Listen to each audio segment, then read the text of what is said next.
The foundational story in Hebrew scripture begins with wind or spirit moving on the face of the waters.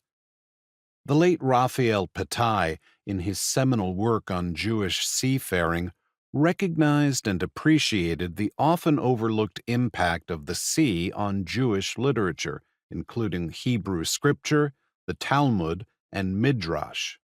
He traces the evidence of Jewish participation in seafaring, beginning with Noah, and how this participation impacted Jewish culture and writing.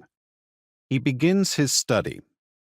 The Bible, that unique literary masterpiece, opens with an account of the mythical beginnings of the history of the world, of mankind, and of the people of Israel, proceeds with an admixture of myth and history in which the former gradually diminishes as the latter gains ground, and then continues with a theocentric historical account of developments of the people of Israel.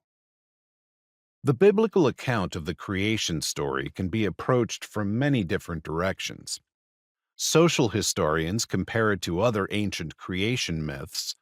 Theistic evolutionary scientists suggest possible non-literal interpretations. Theologians focus on the foundational assumptions of creation that are developed throughout the entire scriptures. The perspective of this volume is focused on water, the divisions between water and land, the divergent views of the people of the land and the people of the sea toward water, and finally, how these geographic divisions between people of sea and land shape history and the faith story of God's people. The divisions in the creation story on which the Hebrew scriptures rest provide the foundational worldview about the Creator, the universe, all of life, and humans who bear the image of the Creator. Creation. In the beginning was water and chaos. On this, the Hebrew creation stories agree with Egyptian, Babylonian, and many other creation stories around the world. The first creative acts of God bring order to this chaos, and life begins. The division between land and water is the first of the several acts of division early in the Hebrew account of creation. These divisions provide the conditions for human life. The Hebrew writers of Scripture are all people of the land.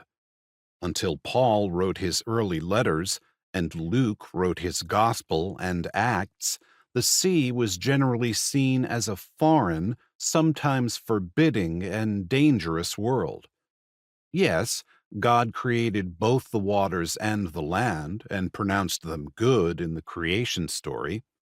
The Creator was the ruler over all creation, including the waters of the sea.